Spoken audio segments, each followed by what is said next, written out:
జాను ఒక పడవలో నువ్వు మీ అమ్మ ఉన్నారు.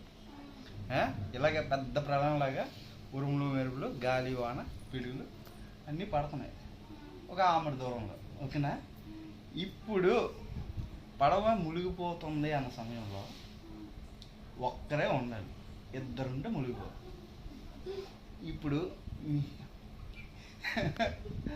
నువ్వు ఉంటావా, మీ అమ్మను ఉంచుతావా? నువ్వే చేస్తావు.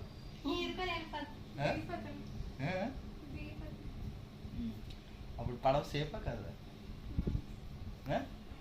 పడవ సేఫ్ అప్పుడు. ఆ పడవ ఒక 40 కేజీలు బరువు ఉంటుంది. అప్పుడు ఎవరు ఉంటారు? అప్పుడే అమ్మ ఉంటుంది. మీ అమ్మ 50 కేజీలు ఉంటే ఏం చెప్పు.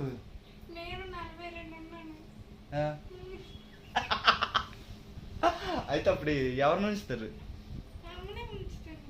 నువ్వు దూకేస్తావు అనమాట. నీకు ఈత వచ్చా? అప్పుడు నువ్వు చచ్చిపోతావు కదా.